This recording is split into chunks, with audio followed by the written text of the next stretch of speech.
For Empathy Day, we're going to try a sensory story based on Elmer's walk. Anderson Press have very kindly given us special permission to read this book and talk about it for Empathy Day. It's been written and illustrated by David McKee. Elmer goes on a walk and he sees and discovers all sorts of exciting things on his walk.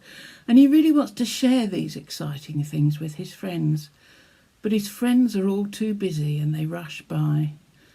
And it's sad that they don't want to share what Elmer's seen, what he's smelt and tasted and heard and felt.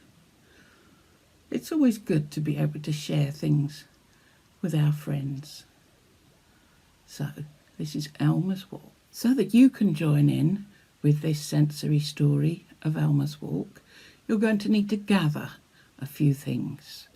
So you'll need to gather something to taste, which is a glass of lovely cold water. Something to see. You'll need a mirror so that you can see yourself in it. Something to make a strange sound, so you're going to need a cake tin or something like that. A flower that smells nice. You need to ask somebody to make sure you're allowed to pick the flower. And a twig or a log. I've got a really big twig here, but you don't have to have such a big one. So why don't you pause the video and go and gather those things, and then we can tell the story together.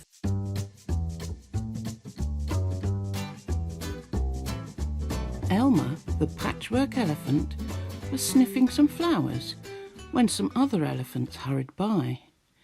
"Come and smell these flowers," Elmer called. "We don't have time, Elmer," said an elephant. "We're hurrying somewhere." So Elmer's friends were too busy to stop and smell the flowers with him. Why don't you have a go at smelling your lovely flower? And that can make you think how much Elmer was enjoying it and how much his friends were missing by not stopping to smell that lovely flower. Not long after that, Elmer was looking at an old tree trunk. 3 crocodiles charged past. "Hey, crocodiles," called Elmer, "look, there's a log pretending to be one of you chaps." "Another time, Elmer," shouted a crocodile, and one after another they plunged into the water and disappeared. So Elmer found a log that looked just like a crocodile.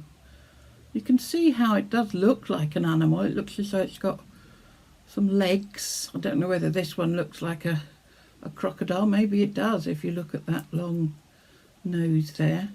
Why don't you have a feel of your log? It's got a lovely bumpy, rough sort of feel. Really interesting texture.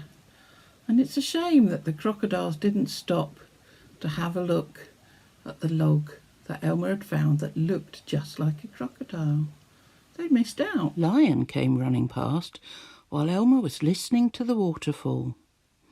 "Hey ho, Lion," said Elmer.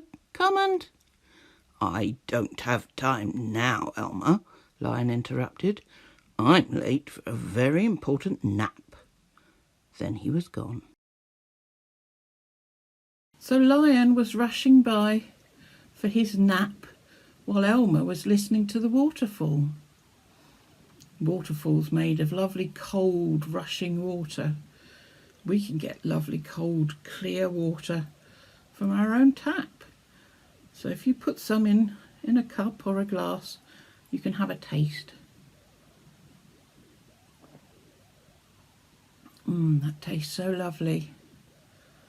Elmer knew how lovely water was, but the lion sadly missed out. The monkeys came swinging through the trees, just as Elmer noticed a spider's web that had captured some drops of rain. "Look!" called Elmer. "Yes, yes, lovely, delightful, amazing," said the monkeys, without looking or slowing down. Continuing his walk, Elmer paused to watch the river play with his reflection. the group of elephants raced by again. "Stop a moment," said Elmer. Before he could say more, an elephant said, "No time, Elmer, sorry, we're still hurrying somewhere." Elmer was alone again.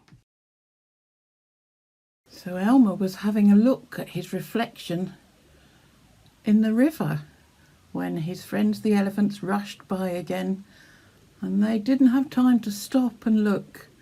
His reflection looked so interesting with the colours, his colours rippling in the water. Have a look at your reflection. See what you look like. See if you can see all the different parts of your face, your eyebrows and your nostrils and your hair.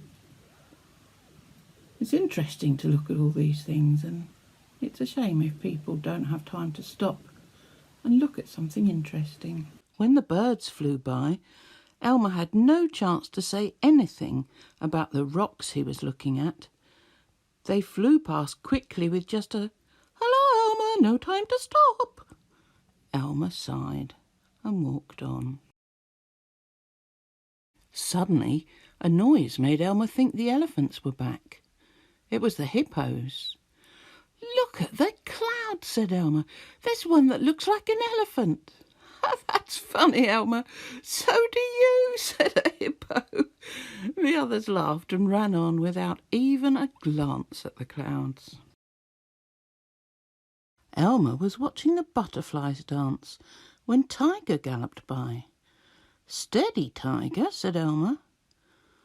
Tiger slowed and said, "Elephants may not know about tea time, but tigers certainly do, and I don't intend to miss it. No time to stop. Sorry, bye." Later, Elmer met Snake. "You know, Snake," he said, "it's sad. Nobody has time to just stop and stare." "I agree," said Snake. "Sad, very sad." "For instance," said Elmer, "look at those flowers. They have more colours than you and I put together."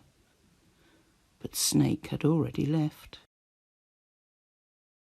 The elephants rushed by again when Elmer was listening to his echo. Echo, echo, echo.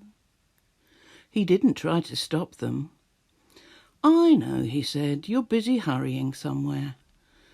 "You are silly, Elmer," an elephant laughed. "Can't you see? We're hurrying back from somewhere." Elmer just sighed. Elmer was listening to his echo against the rocks. It's hard to find something that makes your voice come back. You have to be in a cave or something. But if you want to try something that makes your voice sound funny, just get a cake tin or some metal tin like that and just say hello inside it. Hello, hello, hello. It makes your voice go funny, which is very interesting, an interesting thing to hear. And we can imagine just how Elmer felt when he listened to his echo. He was so excited. But his friends the elephants didn't want to share in that excitement. So they missed finding out what Elmer was thinking and enjoying. "Hurry, hurry, hurry, hurry," murmured Elmer as he strolled on. Then he saw his cousin Wilbur. "Hello, Wilbur," he said. "What are you doing?" "Watching the night arrive," said Wilbur. The cousins stood happily together and watched the sky darken and fill with stars. "Shall we count them?" asked Wilbur. "No," said Elmer. "We haven't the time." If you've enjoyed the story of Elmer's Walk, then you could borrow it from the library or buy a copy in any good bookshop. Why don't you go on an Elmer empathy walk, just like in our book? Elmer saw so many interesting things. He saw interesting clouds and he listened to the waterfall. He saw the lovely colours, smelled the flowers. Perhaps you could go out on a walk and see, what you can hear, what you can feel. And then have a think about how that makes you feel, noticing all these things. Does that make you understand a little bit more about what other people are thinking and feeling? When you come home, you could draw a picture of everything you found on your walk and enjoy your own sensory walk, just like Elmer did.